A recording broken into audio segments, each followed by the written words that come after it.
இன்றைக்கி சக்தி மட்டன் மசாலா வச்சு மட்டன் சுக்கா எப்படி பண்ணலான்னு பார்க்கலாமா? நான் 1/2 kg மட்டன் 2 டைம்ஸ் எடுத்து வாஷ் பண்ணி வச்சுருக்கேன். இதில் 1 டீஸ்பூன் இஞ்சி பூண்டு பேஸ்ட்டு, கொஞ்சமாக மஞ்சத்தூள், மட்டனுக்கு தேவையான அளவு உப்பு போட்டு மட்டன் முங்குற அளவுக்கு தண்ணி ஊற்றி குக்கர் மூடி போட்டு மூடி 2 விசில் விட்டு எடுத்துக்கிறேன்.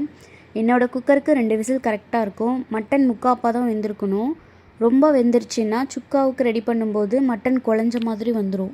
இப்போ ஒரு பேனில் 3 டேபிள் ஸ்பூன் ஆயில் போட்டு ஒரு சின்ன துண்டு பட்டை, 2 ஏலக்காய், 4 கிராம்பு, 1/2 டீஸ்பூன் பெருஞ்சீரகம், 1/2 டீஸ்பூன் சின்ன சீரகம் போட்டு பொரிய விட்டதும் ஒரு 10-15 சின்ன வெங்காயத்தை பொடியாக கட் பண்ணி வதக்கிக்கோங்க. இப்போது ஒரு பச்சை மிளகாவும் கருவேப்பிலையும் போட்டு நல்லா வதக்கிக்கிறேன்.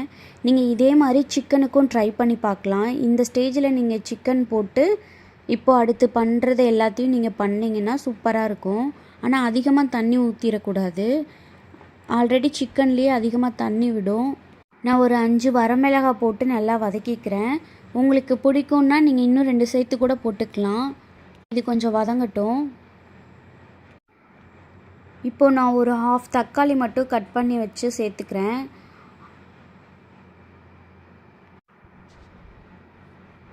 ஒன்று ஃபுல்லாக சேர்த்துட்டிங்கன்னா கொஞ்சம் புளிக்கிற மாதிரி இருக்கும். 1/2 தக்காளி மட்டும் போதும். இப்போது இது கொஞ்சம் வதங்கினதுக்கப்புறம் 1 டீஸ்பூன் இஞ்சி பூண்டு சேர்த்துக்கோங்க. இதையும் கொஞ்சம் வதக்கிக்கோங்க. ரொம்ப வதங்கணுன்ற அவசியம்லாம் இல்லை, லைட்டாக வதங்கினாலே போதும். இப்போது வேக வச்ச மட்டன் எடுத்து போட்டு இதையும் நல்லா கிளறிக்கோங்க. சிம்மில் வச்சுட்டு பண்ணுங்கள், இல்லைன்னா டக்குன்னு அடி பிடிக்கிற மாதிரி ஆகிடும். இது கொஞ்ச நேரம் அப்படியே வதங்கட்டும். அப்பப்போ கிளறி கொடுங்க, இல்லைன்னா அடி பிடிக்கும்.